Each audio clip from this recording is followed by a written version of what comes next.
수용소에서 이제 경비대원으로 있으면서 경험을 말씀을 드리면 국제사회와 에서 이제 북한 인권 활동에 대해서 굉장히 신경을 많이 씁니다. 1990년대 초에 국제 엠네스티가 북한의 수용소에 수감됐던 수감자 명단을 이제 공개를 한 적이 있었습니다. 그때 우리가 난리 났었어요.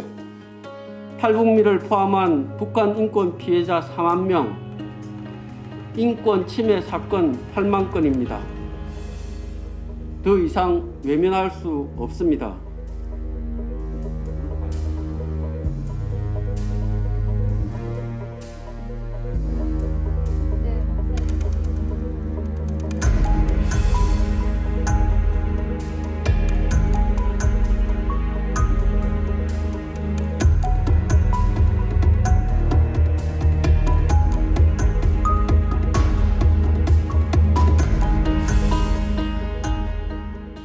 NKDB 통합 인권 데이터베이스의 주요 원천 자료는 그간 매년 입국했던 북한 이탈 주민을 대상으로 해서 진행했던 인터뷰와 설문조사를 통해 얻은 것들입니다.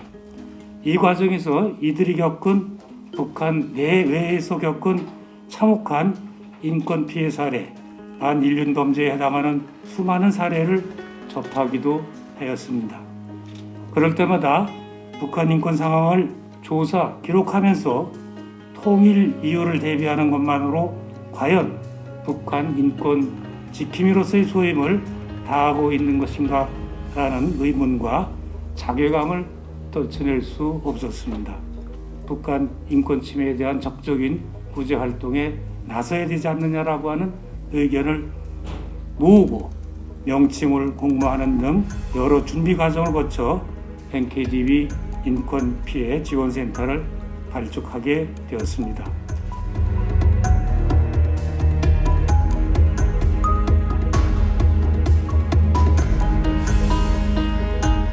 In January this year, a German court convicted a senior Syrian intelligence official of crimes against humanity for the perpetration of killings, torture, serious deprivation of liberty, rape, sexual assault, and hostage-taking, even though the perpetrator was not a German citizen and the crime took place in Syria. This is a clear example of how national courts can be used to fill the accountability gap for serious human rights violations wherever they were committed.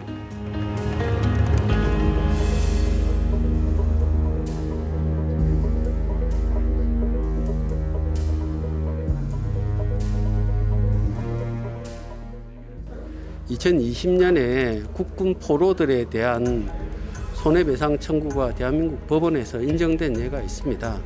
그렇다고 하면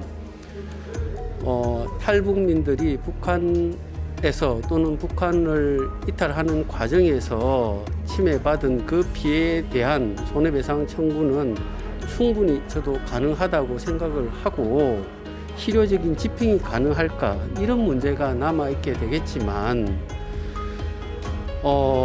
저희들은 일단 판결로서 그걸 받아놨는다는 그 자체도 커다란 의미가 있고, 집행 여부를 떠나서 큰 하나의 전환점.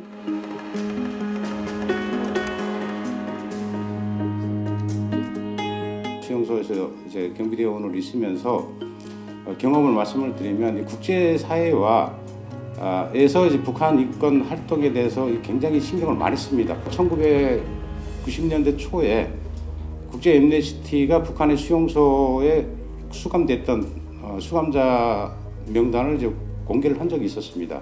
그때 우리가 난리 났었어요. 그래서 그 수용소를 아예 폐쇄를 해버렸고요. 그리고 당시에 국가보위부로부터 이제 지시가 떨어졌는데 정치범들에게 인권 유린을 하지 말아라. 그런 지시가 떨어졌어요. 그래서 저희도 인권이 뭔지를 몰랐어요.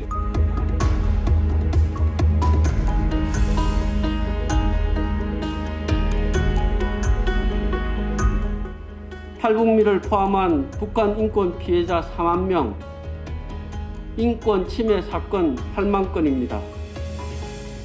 더 이상 외면할 수 없습니다. 늦었지만